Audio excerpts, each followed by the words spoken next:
पहाड़ों के बीच बसे एक पुराने शहर सिराज में सदियों पुरानी बावड़ी थी जिसे लोग फिरोजा कुआं कहते थे। कहा जाता था कि इसका पानी चांद दिन रात में पिया जाए तो दिल की हर अधूरी ख्वाहिश पूरी हो जाती है। लेकिन इस कुएं की रक्षा एक खतरनाक जिन करता था। इसी शहर में रहती थी लैला, जिसकी खूबसूरती सिराज की चांदनी से ज्यादा मशहूर थी। लैला का चेहरा ऐसा था कि देखने वाले को लगता था जैसे कुदरत ने हर रंग उसके लिए बचा कर रखा हो। लैला खुद को कैद महसूस करती थी क्योंकि हर नौजवान उससे शादी करना चाहता था, पर लैला को आज़ादी और अनजान राजों की तलाश थी। एक अमावस की रात जब कुएं के चारों ओर गहरा सन्नाटा था, लैला उस फिरोजा कुएं तक पहुंची। उसने ख्वाहिश की, मुझे कैसी दुनिया चाहिए जहां मैं सिर्फ अपनी मर्जी की मालिक हूं। जैसे ही उसकी आवाज़ कुएं की गहराई में गूंजी, पानी जोर से उबलने लगा। कुएं से नीली आग की लपटें उठी और उनमें से एक विशाल साया बाहर निकला। यह जिन था जिसका नाम जारक था। जारक की आंखें रात की बिजली की तरह चमकती थी और उसकी देह किसी चट्टान से कमजोर नहीं थी। ए हसीन इंसान जादी, जारक की आवाज़ ऐसी थी जैसे सैकड़ों गुलामी की जंजीरें एक साथ बज उठी हो। तुमने मेरी नींद खराब की है, तुम्हारी ख्वाहिश क्या है बताओ। लैला बिल्कुल नहीं डरी। उसने अपनी साफ और मजबूत आवाज़ में कहा, मैंने ख्वाहिश की है आज़ादी की और तुम मुझे वह दुनिया दोगे। जारक यह सुनकर हैरान हो गया। लोग दौलत, मोहब्बत या ताकत मांगते थे, पर इस लड़की ने आज़ादी मांगी थी। जारक ने मंद मंद मुस्कुराते हुए कहा, तुम्हारी खूबसूरती में ताकत है लैला, मैं तुम्हें तुम्हारी दुनिया दूंगा, पर मेरी शर्त है तुम उस दुनिया की रानी बनोगी, पर तुम्हारा पहला गुलाम मैं होऊंगा। जारक ने अपनी जादुई साय से लैला को घेर लिया। एक पल में वे दोनों हवा में गायब हो गए और एक अनजान दुनिया में उतरे। यह दुनिया शिराज जैसी नहीं थी। यहाँ के आसमान में दो चांद थे और पहाड़ जामुनी रंग के थे। हवा में चमेली की तरह जैसी खुशबू फैली थी। लैला ने इस दुनिया को गौर से देखा और खुद को उसकी रानी घोषित कर दिया। जारक ने अपनी बात रखी और लैला की पहचान को दुनिया की हर चीज़ पर हावी कर दिया। जारक अब उसका पहला गुलाम था। वह लैला के इशारों पर काम करता, उसके लिए सोने का महल बनाता और हवा को मोड़कर लैला के बाल संवारता। लैला को पहला हफ्ता तो बहुत रोमांचक लगा। उसे पूरा नियंत्रण मिल गया था।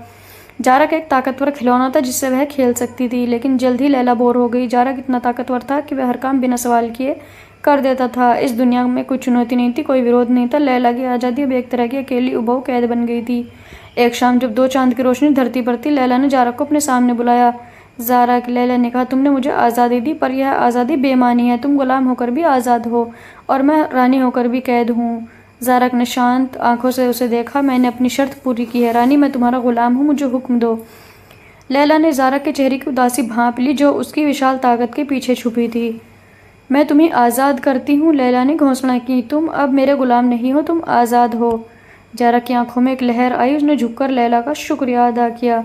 तुम्हारा यह फैसला सालों के बंधनों से मुझे आज़ाद करता है रानी, अब तुम यहाँ की एकमात्र शासक हो। जैसे ही जारक ने ये शब्द कहे, उसने आखिरी बार अपने जादू का इस्तेमाल किया। उसने महल और जामुनी दुनिया को लैला के लिए हमेशा के लिए कायम कर दिया और फिर गायब हो गया। लैला अब अकेली थी। उस विशाल और खूबसूरत महल की मालिक थी जिसके हर कोने पर उसकी मर्जी चलती थी। लेकिन उसे एहसास हुआ कि जारक की गुलामी ही उसकी असली चुनौती थी। जारक के जाने के बाद दुनिया फीकी और ठंडी हो गई। कुछ दिनों बाद लैला ने फैसला किया। उसने सारा ऐशो आराम छोड़ दिया और उस वीरान दुनिया से बाहर निकलने का रास्ता खोजने लगी। उसे समझ आ गया था कि आज़ादी तब तक बेकार है जब तक उसे कोई देखने या चुनौती देने वाला ना हो। सालों बाद शिराज के लोग कहते हैं कि फिरोजा कुएं के पास चांदनी रात में कभी कभी एक खूबसूरत लड़की को देखा जाता है जो ज़मीन पर नहीं बल्कि हवा में चलती है। वह लैला थी जो अब रानी नहीं रही। और जारक, कहा जाता है कि वह आज़ाद हो चुका था, पर अब भी कभी कभी चांदनी में लैला को देखने के लिए शिराज लौट आता था। जारक को पता था कि खूबसूरती और आज़ादी दोनों कैद हो सकती है, लेकिन उन दोनों के बीच की अधूरी मोहब्बत ही सबसे बड़ा राज है। लैला ने उसे आज़ाद किया था, पर अब खुद जारक की यादों की कैदी बन चुकी थी। जारक के जादू से बनी उस जामुनी दुनिया से निकलना लैला के लिए सबसे बड़ी चुनौती बन गया था। उसने अपने सोने की चप्पलें फेंकी, रेशमी कपड़े फाड़ दिए और महल की ऊंची दीवारों को छोड़कर पैदल ही उस अनजान दुनिया के छोर तक पहुंचना शुरू किया। उसे एहसास हुआ कि जारक की गुलामी में रहते हुए वह अपनी आज़ादी की कीमत कभी नहीं समझ पाई थी। कई साल उस वीराने में भटकने के बाद, जहाँ दो चांद की रोशनी हमेशा उदास रहती थी, लैला को आखिरकार एक दरार मिली। एक ऐसी जगह जहाँ उसकी दुनिया और शिराज की दुनिया आपस में मिलती थी। वह दरार फिरोजा कुएं की तलहटी में खुलती थी। जब लैला ने शिराज की ज़मीन पर पैर रखा तो उसे लगा जैसे वह सदियों बाद लौटी है। उसके कपड़े फटे थे, बाल उलझे थे, पर उसकी आंखों में अब डर या लालच नहीं बल्कि एक नई चमक थी। शिराज शहर बदल चुका था। पुराने लोग बूढ़े हो चुके थे और लैला का नाम अब सिर्फ खूबसूरत अफसाना बनकर रह गया था। वह चुपचाप अपने पुराने घर की ओर गई। उसका घर अब खंडर बन चुका था। लैला ने खुद को किस्मत का मारा नहीं समझा बल्कि आज़ाद माना। लैला ने शिराज में एक छोटा सा घर बनाया और सादगी से जीने लगी। लेकिन हर रात वह फिरोजा कुएं की तरफ देखती थी। उसे मालूम था कि जारक अब भी कहीं ना कहीं उसके पास ही है, क्योंकि जिन अपने आखिरी गुलाम को कभी पूरी तरह नहीं छोड़ते। एक रात लैला उसी कुर्सी पर उसी कुएं पर गई। पानी शांत था। उसने ज़ोर से आवाज़ दी, ज़ारक। कोई जवाब नहीं आया। लैला ने फिर से आवाज़ दी। इस बार उसकी आवाज़ में ना हुक्म था ना ख्वाहिश, उसमें सिर्फ दोस्त को पुकारने जैसा खालीपन था। ज़ारक, मैं जानती हूँ तुम आज़ाद हो, पर अब मैं तुम्हारी गुलाम हूँ, उस आज़ादी की कैदी जो तुमने मुझे दी। जैसे ही ये शब्द हवा में गूंजे, कुएं के अंदर से चांदनी का एक पतला सा धुआं निकला। धुएं ने ज़ारक का रूप लिया। वह पहले से कमज़ोर लग रहा था। उसकी आंखें बिजली की तरह नहीं बल्कि बुझते हुए कोयले की तरह थी। तुमने मुझे क्यों पुकारा लैला? ज़ारक की आवाज़ में गुस्सैल ताकत नहीं बल्कि थकावट थी। लैला ने बिना डरे जवाब दिया, तुमने मुझे रानी बनाया, पर मैं इंसान हूँ। मैं हार और जीत दोनों महसूस करना चाहती हूँ। मुझे वापस उस जामुनी दुनिया में ले चलो। मैं तुम्हारी गुलाम बनने को तैयार हूँ। ज़ारक ने हंसने की कोशिश की, पर उसकी हंसी कड़वी थी। अब मैं तुम्हें वहाँ नहीं ले जा सकता, ज़ारक ने कहा। तुम्हारी आज़ादी ही मेरा बंधन बन गई है। जब तुमने मुझे आज़ाद किया था तो मेरे जादू की ताकत तुम्हारी ख्वाहिश के साथ जुड़ गई। अब तुम मुझे उस जामुनी दुनिया का दरवाज़ा। लैला हैरान रह गई। तो अब क्या हुआ? ज़ारक ने कहा, अब तुम और मैं बराबर है, ना तुम रानी ना मैं गुलाम, पर मैं तुम्हें शिराज में नहीं रहने दे सकता। मेरी आज़ादी तभी पूरी होगी जब तुम खुश होगी, और तुम यहाँ खुश नहीं हो। ज़ारक ने हवा में एक आईना बनाया। आईने में शिराज शहर नहीं दिख रहा था बल्कि कुएं के अंदर की दुनिया दिख रही थी। यह कुआं लैला तुम्हारी अपनी अधीर ख्वाहिशों का कुआं है। जब तक तुम्हारी ख्वाहिशें पूरी नहीं होती, मेरा जादू और मैं तुम्हारे साथ रहेंगे। लैला ने उस आईने में देखा। आईने में उसे अपनी असली खुशी नजर आई, एक सादा जीवन, संघर्ष और किसी के साथ प्यार भरा रिश्ता। उसने ज़ारक से कहा, मैं तुम्हें खुश देखना चाहती हूँ ज़ारक, मुझे शिराज में ही रहने दो, मेरे साथ रहो, मेरे दोस्त बनकर। यह सुनकर ज़ारक की आंखों में पहली बार इंसानी भावना दिखी। ज़ारक ने अपने जादू शरीर को इंसानी रूप में बदल लिया। वह अब लैला जितना ही साधारण दिखने वाला एक नौजवान था। अब मैं जिन नहीं, उसने कहा, मैं सिर्फ ज़ारक हूँ। और इस तरह शिराज में एक नई अजीब कहानी शुरू हुई। लैला और ज़ारक ने दोस्त बनकर बराबर की ज़िंदगी जीना शुरू कर दिया। उनके रिश्ते में जादू नहीं बल्कि एक दूसरे के साथ रहने की चुपचाप सहमति थी। एक खूबसूरत लड़की और एक ताकतवर जिन की कहानी, जहाँ सबसे बड़ी आज़ादी प्यार में मिली कैद थी। ज़ारक अब इंसानी खोल में था, पर उसकी जिन वाली बेचैनी अब भी उसके अंदर थी। वह लैला के लिए साया बनकर रहता। वे दोनों शिराज के छोटे से ऐसे घर में रहते थे जैसे दो अजनबी मुसाफिर जिन्हें एक ही छत के नीचे मजबूरी से रोक दिया गया हो। लैला जानती थी कि ज़ारक के पास दुनिया बदलने की ताकत है, पर वह अब सब्जियां काटने और पानी भरने जैसा काम करता। शिराज के लोग लैला की खूबसूरती और ज़ारक के अजनबी सी सादगी को देखकर अजीब कहानियां बनाते थे। वे सोचते थे कि ज़ारक लैला का दूर का रिश्तेदार है, पर कोई नहीं जानता था कि वह खुद आज़ादी के बंधन में बंधा हुआ जिन है। लैला ने अपनी पुरानी आदत नहीं छोड़ी थी। उसे अब भी चुनौती चाहिए थी। एक शाम लैला ने जानबूझकर ज़ारक को शतरंज खेलने के लिए बुलाया। ज़ारक ने हारना शुरू कर दिया। तुम दुनिया की हर चीज़ में हार सकते हो, पर तुम शतरंज में इतने कमज़ोर क्यों हो? लैला ने हंसते हुए पूछा। ज़ारक ने शांत आंखों से देखा। शतरंज में हारने के लिए मेहनत लगती है लैला, मैं अब भी जीतना जानता हूँ, पर अब हारने का हुनर सीख रहा हूँ। यह इंसानी दुनिया है, यहाँ हारने का सुख बड़ा होता है। ज़ारक की इस नई बोझिल जिंदगी में लैला को उसके असली दर्द का एहसास हुआ। ज़ारक ने अपनी सारी ताकत त्याग दी थी, वह लैला के साथ आज़ाद रह सके, पर अब वह इंसानों की मजबूरियों से घिर गया था। उसे भूख लगती थी, उसे थकावट होती थी, और अब वह अमर नहीं था। एक दिन शिराज पर भयंकर अकाल पड़ा। शहर के कुएं सूख गए। फिरोजा के कुएं का पानी भी कम होने लगा। लोग भूखमरी और प्यास से मरने लगे। लैला ने यह तकलीफ देखी और उसका दिल रो उठा। उसने ज़ारक से कहा, ज़ारक, मैं इस अकाल को नहीं देख सकती, तुम एक बार और अपने जादू का इस्तेमाल करो, इस शहर को बचा लो। ज़ारक का चेहरा पीला पड़ गया। मैं ऐसा नहीं कर सकता लैला, अगर अब मैंने अपनी मर्जी से जादू को इस्तेमाल किया तो मैं फिर से गुलाम बन जाऊंगा, और इस बार मेरा मालिक कोई इंसान नहीं होगा बल्कि वक्त होगा। मैं तुम्हारी आंखों के सामने पत्थर बन जाऊंगा। लैला रो पड़ी। तो क्या हम चुपचाप यह सब देखते रहेंगे? मैंने तुम्हें इंसानी ज़िंदगी दी, पर तुम अब इंसानी दर्द भी नहीं सह सकते। ज़ारक बेबस था। उसने दीवार पर लगी एक तस्वीर की तरफ देखा। यह तस्वीर जामुनी दुनिया के पहले दिन की थी, जब लैला रानी बनी थी। यह तस्वीर ही हमारी कहानी का राज है लैला, ज़ारक ने फुसफुसाया। मैं इस पर एक जादू कर सकता हूँ जो मेरा नहीं बल्कि तुम्हारा हुक्म होगा। ज़ारक ने लैला को एक सौदा बताया। उसने लैला के हाथ में एक मामूली सी अंगूठी पहनाई। यह मेरी अंतिम ताकत है लैला, तुम इस अंगूठी को फिरोज़ा कुएं में फेंक सकती हो और ख़ुद को मेरी गुलाम घोषित कर सकती हो। एक बार जब तुम मेरी गुलाम बनोगी तो तुम्हारी हर ख्वाहिश मेरा हुक्म बन जाएगी, और मैं पत्थर बनने से पहले शिराज को बचा लूँगा।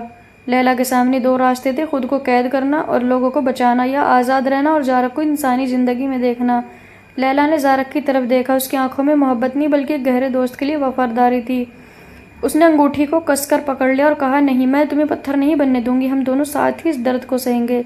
लेकिन उसी रात लैला अकेले फिरोजे कुएं पर गई। उसने अंगूठी को हवा में उछाला, जो चांदनी में चमकती हुई कुएं के गहरे पानी में गिर गई। लैला ने मजबूत आवाज़ में कहा, मैं लैला जिन ज़ारक की गुलाम हूँ, मेरी ख्वाहिश है शिराज को बचा लो।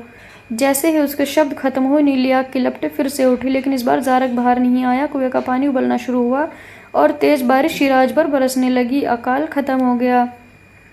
सुबह हुई तो लैला वापस घर आई। जारक शतरंज की बिसात के सामने बैठा था और उसके हाथ, आंखें और सारा शरीर धीरे धीरे पत्थर में बदल रहा था। तुमने ऐसा क्यों किया लैला? जारक की आवाज़ अब एक धीमी फुसफुसाहट थी। लैला ने उसके पत्थर हो रहे हाथ को छुआ। तुमने मुझे आज़ाद करना सिखाया जारक, और अब मैंने तुम्हें दोस्ती का कर्ज चुकाया। तुम पत्थर हो गए पर तुम्हारी आज़ादी अमर हो गई। शिराज शहर में खुशहाली लौट आई थी। चारों तरफ हरियाली थी और फिरोजा कुएं का पानी फिर से लबालब भर गया था, पर लैला के छोटे से घर में गहरा सन्नाटा छाया हुआ था। जारक अपनी शतरंज की बिसात के सामने पूरी तरह से पत्थर बन चुका था। उसका इंसानी शरीर बेजान संगमरमर की मूर्ति जैसा था, पर उसकी आंखों में अंतिम क्षणों की उदासी और दोस्ती की वफादारी हमेशा के लिए जम गई थी। लैला ने जारक को उसी जगह रखा जहां वे बराबर के दोस्त बनकर शतरंज खेला करते थे। लैला अब शहर की नज़रों में एक साधारण लड़की थी जिसने अकाल में शहर की सेवा की थी। कोई नहीं जानता था कि उसने कितनी बड़ी कुर्बानी दी है। लैला जानती थी कि जारक अब बोल नहीं सकता, पर अब वह हर शाम उसके पास बैठती और उससे बातें करती थी। जारक, लैला कहती, तुम अब आज़ाद हो। तुम्हें ना अब भूख लगती है, ना थकते हो। तुम अमर हो गए हो, पर इंसानी दर्द से दूर हो। वह धीरे धीरे महसूस करने लगी कि जारक की पत्थर की मूर्ति उसे आज़ादी नहीं बल्कि एक गहरा बंधन दे रही थी, निस्वार्थ प्यार और वफादारी का बंधन। कई साल गुजर गए। लैला की खूबसूरती फीकी पड़ गई, पर उसके चेहरे पर गहरी शांति और संतोष आ गया था। वह कभी शादी नहीं की, ना ही उसने किसी और ख्वाहिश को पूरा करने के लिए फिरोजा कुएं का रुख किया। उसका जीवन जारक की मूर्ति के इर्द गिर्द सिमट गया था। एक रात जब लैला बूढ़ी हो चुकी थी और अंतिम सांसें ले रही थी, तो उसके मन में एक अधूरी ख्वाहिश जागी। यह ख्वाहिश दौलत या ताकत की नहीं थी। कमज़ोर आवाज़ में उसने पत्थर के जारक की तरफ देखा और फुसफुसाया, जारक, काश मैं भी तुम्हारी तरह अमर हो पाती, ताकि हमेशा यहीं तुम्हारे साथ रह सकूं। उसके ये शब्द, जो किसी इंसानी इच्छा से ज़्यादा अंतिम सांस की फुसफुसाहट थे, उस कमरे की हवा में गूंज गए। उसी पल पत्थर के जारक की आंखों से, जो सालों से निर्जीव था, चांदनी जैसी एक बूंद निकली। वह बूंद लैला के हाथ पर गिरी और तेजी से चमकने लगी। यह जारक का अंतिम अनकहा जादू था। उस अमर बूंद के असर से लैला का शरीर धीरे धीरे पत्थर में बदलने लगा। उसका शरीर जारक की मूर्ति की तरह संगमरमर का हो गया और वह शतरंज की बिसात के दूसरी तरफ जारक के सामने हमेशा के लिए बैठ गई। सिराज के लोग जब लैला के घर पहुंचे तो उन्होंने वहां एक नया राज देखा, जहां जारक की पत्थर की मूर्ति थी और उसके सामने एक और बेहद खूबसूरत पर बूढ़ी लैला की मूर्ति। दोनों मूर्तियां शतरंज की बिसात के आमने सामने बैठी थी। जैसे उनकी दोस्ती की बाजी अभी खत्म नहीं हुई है। लैला ने अपने अंतिम उपहार से वह आज़ादी पा ली थी जो उसने शुरू में मांगी थी। अब एक ऐसे आज़ादी जो अकेलेपन से मुक्त थी और एक ऐसे दोस्त के साथ थी जिसने पत्थर बनकर भी अपना बंधन नहीं तोड़ा। अब शिराज के लोग फिरोजा कुएं को नहीं बल्कि लैला के घर को देखने आते थे। यह घर अब दो पत्थरों की मूर्तियों का मंदिर बन गया था और लोग कहते थे कि चांदनी रात में उन दोनों मूर्तियों के बीच रखी शतरंज की बिसात पर कभी कभी एक नया मोहरा खुद ही चल जाता है। यह कहानी थी एक खूबसूरत लड़की और एक ताकतवर जिनकी जहाँ सबसे बड़ी ख्वाहिश थी आज़ादी, पर सबसे बड़ा इनाम थी दोस्ती की कैद। लैला और जारक की पत्थर की मूर्ति अब शिराज की सबसे अजीब और खूबसूरत निशानी थी। उनके घर को लोगों ने इश्क और कुर्बानी का मकबरा कहना शुरू कर दिया था। पर्यटक दूर दूर से आते थे उस शतरंज की बिसात को देखने के लिए जो दोनों मूर्तियों के बीच रखी थी। हालांकि दोनों शरीर पत्थर के थे, पर लैला की अंतिम इच्छा में जारक के अमर जादू का जो अंतिम कण बचा था वह अब भी उस शतरंज की बिसात में समा चुका था। यह जादू ऐसा था जो सिर्फ उन्हीं दोनों की आज़ादी और गुलामी की कहानी को जीवित रखता था। रात के सन्नाटे में जब शिराज पर चांदनी गिरती थी तो बिसात पर मोहरों के हिलने की हल्की आवाज़ आती थी। लैला और जारक अपनी अमर कैद में अब अनंत काल तक वह बाजी खेलते रहे थे जिसे उन्होंने इंसान रहते हुए अधूरा छोड़ दिया था। यह बाजी जीतने या हारने की नहीं थी, यह रिश्ते की थी। जब लैला का मोहरा चलता तो जारक के चेहरे पर बनी पत्थर की उदासी थोड़ी कम होती थी, और जब जारक का मोहरा चलता था तो लैला की मूर्ति के होंठों पर एक चुपचाप संतोष आ जाता था।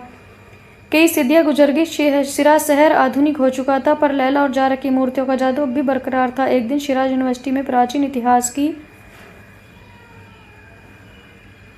रिसर्च के लिए रिया नामक एक स्कॉलर आई। यह वही रिया थी जो कभी सेठ धनराज की बेटी थी और जिसे माधव ने सच्चाई की कीमत समझाई थी। रिया अब बुजुर्ग थी, पर उसकी आंखों की जिज्ञासा अब भी जवान थी। रिया ने लैला और जारक की कहानी को सिर्फ किस्सा नहीं माना। उसे लगा कि इस कहानी में जीवन की किसी बड़ी सच्चाई का राज छिपा है, वही सच्चाई जो माधव ने उसे लाल बक्से और भरोसे के बारे में समझाई थी। रिया ने कई दिन उन मूर्तियों के सामने बिताए। उसने देखा कि हर अमावस की रात को बिसात पर रखे मोहरे थोड़ा सा अपनी जगह बदल लेते थे। उसने महसूस किया कि जारक की मूर्ति की उंगलियां हमेशा एक खास मोहरे की तरफ इशारा करती है, वह मोहरा जो रानी का होता था। रिया ने सोचा, लैला ने रानी बनकर आज़ादी चाही थी पर गुलाम बनकर अमर हो गई। जारक ने गुलाम बनकर आज़ादी चाही पर पत्थर बनकर अमर हो गया। इनकी बाजी अभी भी पूरी अधूरी है। एक अमावस की रात रिया ने हिम्मत करके बिसात पर हाथ रखा। उसने उस रानी वाले मोहरे को उठाया जिसकी तरफ जारक की पत्थर की उंगली इशारा कर रही थी। रिया ने फुसफुसाते हुए कहा, तुमने गुलाम बनने से डरकर पत्थर बनना मंजूर किया जारक, अब मैं ये बाजी खत्म करती हूँ। रिया ने उस रानी के मोहरे को उठाकर बिसात से बाहर रख दिया। जैसे ही रानी का मोहरा हटा, जारक और लैला की पत्थर की मूर्तियों से तेज रोशनी निकली। वह रोशनी इतनी तेज थी कि रिया को अपनी आंखें बंद करनी पड़ी। जब रोशनी शांत हुई तो रिया ने देखा कि जारक और लैला की मूर्तियों की जगह अब सिर्फ 2 खाली कुर्सियां थी। बिसात पर रखे सारे मोहरे अब राख बन चुके थे। उनके बीच की अंतबाजी अब हमेशा के लिए खत्म हो चुकी थी। रिया समझ गई जारक ने लैला की आज़ादी को खत्म करने का हुक्म दिया था ताकि उनकी आज़ादी का खेल खत्म हो, और लैला ने हमेशा साथ रहने के लिए गुलाम बनना मजबूर किया था। लैला और जारक अब ना तो पत्थर के थे ना ही कैदी। उनकी अंतिम इच्छा पूरी हो गई थी। उन्हें एक दूसरे के साथ अमरता चाहिए थी और अब उन्हें इस बंधन से भी आज़ादी मिल गई थी। रिया ने उस खाली जगह को देखा और मुस्कुराई। उसने सोचा, जीवन में हर ख्वाहिश का एक मूल्य होता है और अमरता का मूल्य है। रिया के जाने के बाद शिराज शहर में 2 खाली कुर्सियों की कहानी और भी ज्यादा रहस्यमय हो गई। यूनिवर्सिटी के इतिहासकारों ने मान लिया कि वह पत्थर की मूर्तियां नहीं थी बल्कि एक प्राचीन कलाकृति थी जो समय के साथ नष्ट हो गई। लेकिन रिया जो अपने शहर लौट चुकी थी, जानती थी कि उसने अंतकाल से चल रहे एक खेल को खत्म कर किया था। रिया बूढ़ी हो चुकी थी पर लैला और जारक की कहानी उसके दिमाग में ताज़ा थी। उसे एहसास हुआ कि यह कहानी सिर्फ प्यार या जादू की नहीं थी, यह इंसानी इच्छा और आज़ादी की सही परिभाषा को समझने की थी। रिया को हमेशा माधव याद आता था जिसने उसे सिखाया था कि सबसे बड़ी ताकत धन या डर नहीं बल्कि एक सही फैसला होता है। रिया ने फैसला किया कि वह अपनी विरासत को सिराज की कहानी से जोड़ेगी। उसे याद था कि माधव ने हवेली के पुराने गेट को दुकान का दरवाज़ा बनाया था ताकि वह अपनी ईमानदारी को याद रखे। रिया ने अपनी सारी जमा पूंजी लगाई और सिराज वापस गई। उसका पहला काम था फिरोजा कुएं की मरम्मत कराना। सदियों से कुएं का पानी निकाला जा चुका था और वह लगभग सूख चुका था। रिया ने उसे साफ करवाया और उसकी पुरानी फिरोजा नीले रंग की टाइल्स को बदलवाया और उसे एक ऐतिहासिक स्मारक घोषित करवाया। कुएं की मरम्मत करते समय रिया को तलहटी में एक अजीब सी चीज़ मिली, एक मुड़ी तुड़ी जंग लगी लोहे की अंगूठी। यह वही अंगूठी थी जिसे लैला ने सिराज को बचाने के लिए जारक के कहने पर कुर्बान किया था। रिया को लगा कि यह अंगूठी सिर्फ एक धातु नहीं बल्कि कुर्बानी और दोस्ती की वफादारी का अंतिम भौतिक प्रमाण है। रिया ने उस अंगूठी को कुएं की मेहराब में सुरक्षित लगवा दिया। उसने वहाँ एक छोटा सा शिलालेख भी लगवाया जिस पर सिराज की प्राचीन भाषा में सिर्फ 2 शब्द लिखे थे, ख्वाहिश नहीं कुर्बानी। वह जानती थी कि यह लैला और जारक की कहानी का सबसे बड़ा सबक था कि आज़ादी सिर्फ खुद के लिए कुछ चाहने में नहीं बल्कि दूसरों के लिए कुछ न्यौछावर करने में होती है। सिराज का यह कुआं अब रिया की विरासत बन गया। उसने अपनी पूरी बची हुई जिंदगी इस कुएं और उस कहानी को पीढ़ी दर पीढ़ी बताने में लगाई। रिया ने ना कभी किसी से पैसे मांगे न शोहरत। अब वह माधव की तरह सिर्फ एक इंसान थी जो बिना किसी स्वार्थ के सच्चाई की रक्षा कर रहा था। एक दिन जब रिया बूढ़ी हो चुकी थी, उसे खबर मिली कि माधव अपने कस्बे में शांति से दुनिया से विदा हो गया। रिया को गहरा दुख हुआ। उसने अपने मन में सोचा, माधव अंकल ने भी अपनी सारी दौलत छोड़ दी और अंत में एक साधारण आदमी की तरह चले गए। उनकी और जारक की आज़ादी में कोई फ़र्क नहीं है। दोनों ने बंधन से मुक्त होने के लिए अपने सबसे कीमती चीज़ें छोड़ दी थी। रिया ने सिराज में एक अंतिम काम किया। उसने फिरोजा कुएं के पास एक छोटा सा लोहे का दरवाज़ा बनवाया, ठीक वैसा ही दरवाज़ा जैसा माधव ने अपनी दुकान के पीछे लगाया था। इस दरवाजे पर कोई ताला नहीं था, यह हमेशा खुला रहता था। यह जानती थी कि दरवाज़ा किसी कैद का प्रतीक नहीं, यह आज़ादी का प्रतीक है। जब भी कोई इस कुएं पर आता तो इस खुले दरवाजे को देखता और फिर अंगूठी वाले शिलालेख को पढ़ता, ख्वाहिश नहीं कुर्बानी। रिया ने भी शांति से अपनी अंतिम सांस ली और उसकी अधूरी कहानी सिराज की पवित्र मिट्टी में समा गई।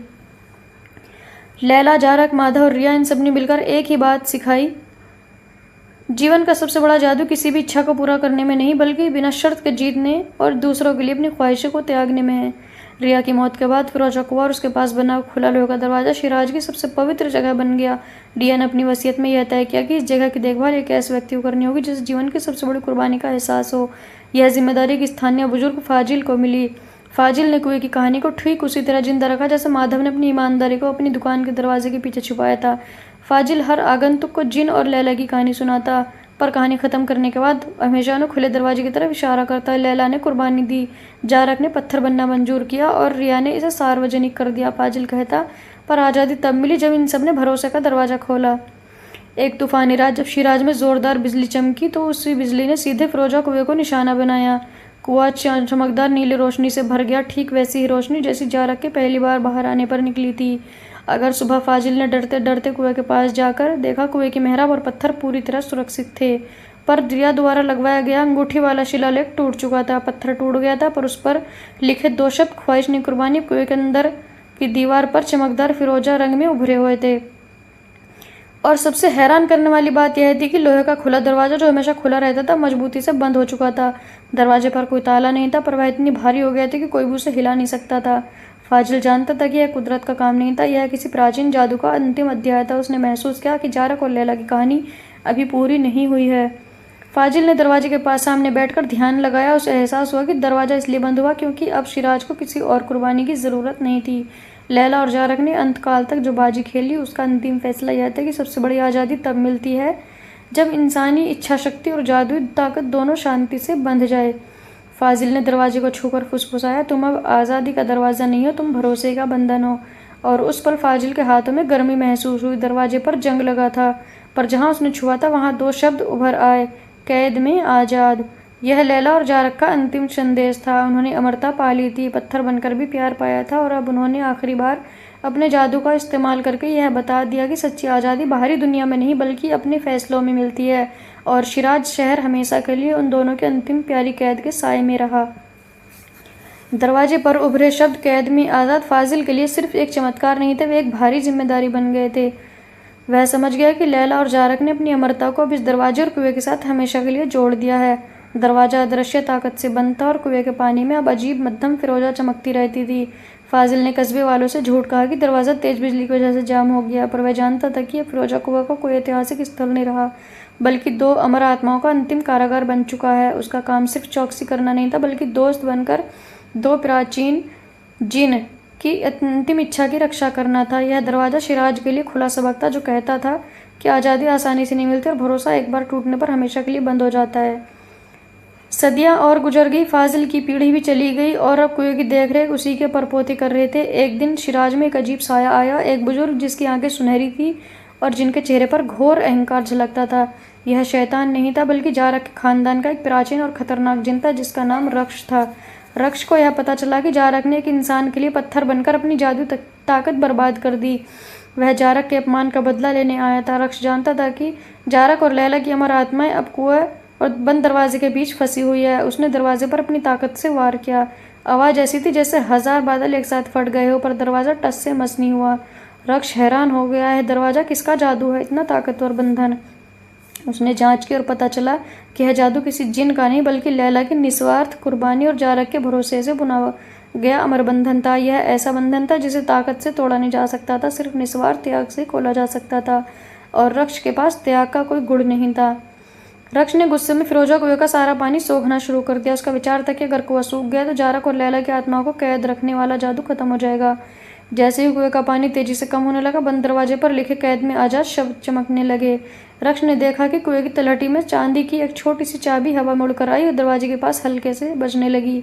यह वही चांदी की चाबी थी जो लैला ने कुएं में फेंक दी थी। रक्ष ने लालच में वह चाबी पकड़ी। उसे लगा कि यह बंधन तोड़ने की चाबी है, पर अचानक दरवाजे पर लगे लोहे में से गहरी आवाज़ निकली, जो किसी जिन की दहाड़ नहीं बल्कि दोस्त की चेतावनी थी। तुम ताकत से दरवाज़ा खोल सकते हो रक्ष, पर तुम खुशी से बाहर नहीं निकल पाओगे। यह दरवाज़ा आज़ादी का नहीं, भरोसे का है। रक्ष ने अहंकार में चाबी को दरवाजे के अदृश्य ताले में घुमा दिया। क्लिक की एक आवाज़ हुई और दरवाज़ा धीरे से खुल गया। जैसे ही रक्ष विजय मुस्कान के साथ उस दरवाजे से बाहर निकला, वह खुली हवा में नहीं बल्कि एक विशाल जामुनी दुनिया के बीचों बीच पहुंच गया। यह वही दुनिया थी जिसे जारक ने लैला के लिए बनाया था। रक्ष रानी की तरह उस जामुनी महल में खड़ा था, पर महल की हर चीज़ बेजान और उदासी से भरी थी। रक्ष ने चिल्लाकर जारक को पुकारा, पर जवाब में सिर्फ 2 चांद की उदासी मिली। जारक ने अपने पत्थर बनने से पहले ही अंतिम दाव खेला था। उसने चांदी की चाबी को केवल बंधन से नहीं जोड़ा था, बल्कि उस जामुनी दुनिया से भी जोड़ा था जिसे लैला की अधूरी ख्वाहिश ने कैद कर रखा था। रक्ष अब ताकतवर था, पर उस दुनिया का अकेला और हमेशा के लिए कैदी बन चुका था।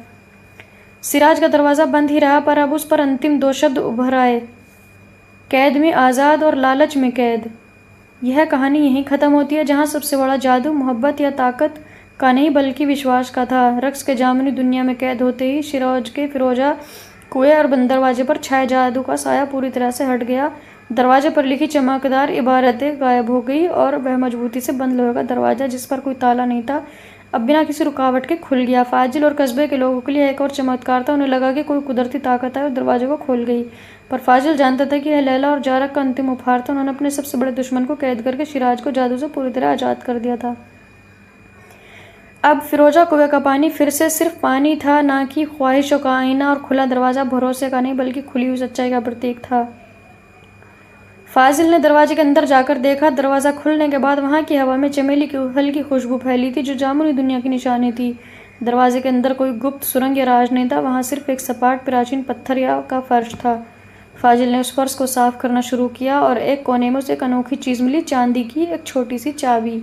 यह वही चाबी थी जिसे जारक ने रक्ष को धोखे देने के लिए इस्तेमाल किया था, और जो रक्ष के जादू के साथ वापस नहीं गई थी। चाबी के साथ एक नन्हा सा कागज़ था, जो सदियों पुराना होने के बावजूद अक्षुण्ण था। उस पर जारक की हैंड राइटिंग में सिराज की प्राचीन भाषा में कुछ लिखा था, जो सिर्फ फाजिल जैसे बुजुर्ग ही पढ़ सकते थे। यह चाबी आखिरी है। यह दरवाज़ा किसी महल या कैद को नहीं खोलता, यह सिर्फ उस घर को खोलता है जहाँ लैला ने मुझे इंसान बनाया था। जो इस घर में रहे वह आज़ादी और कुर्बानी दोनों का हकदार है। यह लैला और जारक का अंतिम दान था, वह घर जहां उन्होंने इंसान बनकर बराबर की ज़िंदगी जी थी, और आखिरी निशानी और अमर दोस्ती। फाजिल जानता था कि वह घर अब भी सिराज में खंडर की शक्ल में मौजूद है। वहाँ चांदी की चाबी को लेकर उस खंडर की तरफ गया जहाँ लैला और जारक ने पत्थर बनने से पहले ज़िंदगी बिताई थी। खंडर के दरवाजे पर कोई ताला नहीं था, पर वह इतना पुराना था कि खुल नहीं रहा था। फाजिल ने चांदी की चाबी को दरवाजे में डाला, और जैसे ही उसने घुमाया, दरवाजे की चिरमराहट के साथ एक धीमी रोशनी अंदर से आई। दरवाजा का अंदर का दृश्य हैरान कर देने वाला था। वह घर खंडर नहीं था, वह सदियों से महफूज था। अंदर शतरंज की बिसात जहाँ जारक और लैला बैठे थे अब गायब थी, पर अब दीवार पर एक पुरानी तुड़ी मुड़ी तस्वीर लगी थी। यह तस्वीर जामुनी दुनिया के पहले दिन की नहीं थी, यह तस्वीर लैला और जारक की थी, जब वे इंसान बनकर शिराज में दोस्त की तरह रहते थे। दोनों हंस रहे थे, उनकी आंखों में कोई डर या बंधन नहीं था। यह तस्वीर किसी भी जादू या सोने से ज़्यादा कीमती थी। यह इस बात का सबूत थी कि सबसे बड़ी खुशी उन्हें रानी या जिन बनकर नहीं बल्कि साधारण इंसान बनकर मिली थी। फाजिल ने घर में लैला और जारक के लिए एक छोटी सी चौकी बनवाई और उस पर तस्वीर रखी। उन्होंने तय किया कि यह घर अब शिराज की सबसे बड़ी विरासत होगी, एक ऐसी विरासत जो दौलत नहीं बल्कि दोस्ती और आज़ादी सिखाती है। माधव की कहानी, रिया की खोज और लैला जारक का बंधन, इस सब ने मिलकर सच्चाई का एक ऐसा जाल बुना जो सिराज को हमेशा के लिए सिखा गया कि सबसे बड़ा राज कभी जादू में नहीं बल्कि इंसानी रिश्तों में होता है। लैला और जारक के मरम्मत किए गए घर में अब उनकी हंसती हुई तस्वीर और चांदी की चाबी थे, जो फाजिल और उसके परपोतों की चौकसी में रहती थी। यह घर सिराज की सबसे मूक और गहरी विरासत बन गया। यह किसी को चमत्कार नहीं दिखाता था बल्कि साधारण जीवन की खुशी दिखाता था, लेकिन विरासत की डोरें हमेशा उलझी रहती है। रिया, जो अब इस दुनिया में नहीं थी, उन्होंने माधव के ट्रस्ट में अपनी बची हुई संपत्ति दान कर दी थी। वही ट्रस्ट जो ईमानदार कर्मचारियों की मदद के लिए बना था। अब रिया की मृत्यु के बाद ट्रस्ट के ट्रस्टी, जो अपनी पीढ़ी के लोग थे, सिराज पहुंचे। उन्हें पता चला कि रिया ने अपनी जिंदगी का आखिरी हिस्सा एक प्राचीन कहानी और खंडर हो चुके घर की देखभाल में बिताया। ट्रस्टी हैरान थे। उन्हें लगा कि रिया ने माधव की विरासत, ईमानदारी और संपत्ति को एक जादू और बेकार किस्से पर बर्बाद कर दिया। ट्रस्टी ने फैसला किया कि वे उस खंडर और लाल बेचकर पीले पैसों का माधव के ट्रस्ट में डालेंगे, ताकि असली ईमानदारी का काम जारी रहे। दो विरासतों का टकराव। जब ट्रस्टी, जो माधव के सिद्धांत पर चलते थे, उस खंडर को खाली कराने पहुंचे, तो उनका सामना फाजिल और उसके परपोतों से हुआ। आप इस घर को बेच नहीं सकते, फाजिल ने विनम्रता से कहा, पर मजबूती से कहा, यह घर लालच या शोहरत के लिए नहीं, यह घर आज़ादी और भरोसे का अंतिम प्रमाण है। ट्रस्टी ने माधव के ट्रस्ट की कानूनी ताकत दिखाई। रिया ने अपनी संपत्ति हमें दी है और यह घर उनकी व्यक्तिगत संपत्ति है। हम इसे टूटने से पहले बेचना चाहते हैं। जब ट्रस्टी ने दरवाज़ा खोलने की कोशिश की, तो फाजिल ने उन जारक की कहानी सुनाई, कैसे लालच ने रक्ष को कैद किया और कैसे साधारण जीवन में सच्ची खुशी मिली। ट्रस्टी, जो माधव के सच्चे शीशे थे, अब दुविधा में थे। माधव ने सिखाया था कि ईमानदारी जरूरी है, पर रिया ने सिखाया कि भरोसा सबसे बड़ा है। फाजिल ने हंसते हुए कहा, माधव अंकल ने आपको यह नहीं सिखाया होगा सच्ची ईमानदारी क्या है। यह घर माधव अंकल की अधूरा काम है। कैसे? ट्रस्टी ने पूछा। माधव अंकल ने चौकीदार की नौकरी छोड़ी, पर ईमानदारी का बोझ नहीं। वह 10 करोड़ लेकर भी साधारण रहे, पर उन्होंने दुनिया को जादू से नहीं बल्कि अपने फैसलों से बदला। यह घर लैला और जारक की गलती का गवाह है, जिसे रिया ने सही किया। फाजिल ने ट्रस्टी को चांदी की चाबी दिखाई। यह चाबी जो जिनके पास थी अब साधारण है, पर अब अगर माधव के सिद्धांत पर चलते तब समझदारी दिखाएंगे। ट्रस्टी ने गहरा विचार किया। उन्हें याद आया कि माधव ने अपनी सारी दौलत क्यों छोड़ी। उन्होंने खंडर बेचने का फैसला बदल दिया। इसके बजाय माधव के ट्रस्ट ने लैला और जारक के घर को खुद खरीद कर उसे संरक्षित करने का फैसला किया। उन्होंने उस घर को माधव और रिया मेमोरियल के तहत एक लाइब्रेरी में बदल दिया। यह लाइब्रेरी किसी किताब से नहीं भरी थी, यह माधव की ईमानदारी और रिया के भरोसे और लैला जारक की कुर्बानी की कहानियों से भरी थी। लैला की कुर्बानी, जारक का बंधन, रिया का भरोसा और माधव की ईमानदारी, यह सब दो अलग अलग दुनियाओं की विरासतें थी, जो अंत में एक छोटे से साधारण घर में आकर मिल गई। खंडर अब उम्मीद का प्रतीक बन गया था, एक ऐसा प्रतीक जो सिखाता था कि जीवन का असली सोना किसी लाल बक्से में नहीं बल्कि एक दूसरे पर रखे गए भरोसे में छिपा होता है।